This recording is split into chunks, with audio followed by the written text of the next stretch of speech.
Quick snippet of a video here. In the last video, Lidmotor asked if one of the relay coils would work with the standard waver circuit, and the answer is yes. At the moment it's just trying to start up there. We've got this spinning around. There's Blackie scratching herself. But there we are, you can see that it will auto start. You give it enough time of course, but if I just start it up, and I can show that unfortunately it seems the red LED that I've got backwards across the coil doesn't flash. There may be some kind of a suppressor circuit or something section to it, but as it is, the thing does move fine with a relay coil. Yeah, once they get going, I mean, that runs very nicely indeed. I think for the sake of completeness here, what I'm going to do is, I've got another one. These are just regular 12 volt relays. This is from an old circuit board sort of thing. You just rip them off CRTs and what have you. I'm going to swap that one in place of that one, and we'll see what happens if it runs as well as the other one. So let's have a look at this relay then. And once you've taken the cap off, which can be as simple as like on this one, two little tabs at the side and the top just simply pulls off, then you've got this assembled on the inside. And as Ben Winkle asked, yes, you do, you take out the middle pin that goes through the coil and then you end up with an air coil. So all this can be really just ripped off with pliers and what have you to get to the coil, and then connections, just the regular two on the end.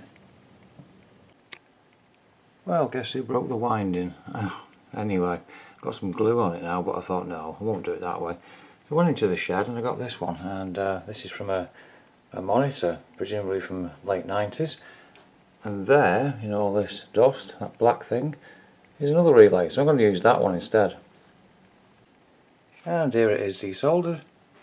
There's the specs on the thing, but you can see it's got the same kind of two tabs on it, one on each side. There we are.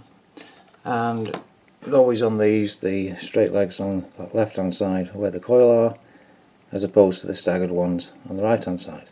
So I'll take this one apart now and try not to ruin the coil. Here's the inside of this one. And I mean, the thing is, to me, you look at those things and they're proper Victorian looking, aren't they? Like some kind of knife switch, amazing, I don't know what, but they look really cool. Really, I'd like to see these things operating without the case on. But anyway, next thing, strip all this metal work off and fit that to the circuit. There we go, this coil measures 258 ohms resistance, and there's the little pin that you take out from the middle. So in fact, I looked at the spacing of where the coil would normally connect, one of the usual ones from these dollar store wavers, and it, well, I just soldered it straight on. So now, if I put it near to the coil, it may start to work. There we are, you can see the strong kick. There we are.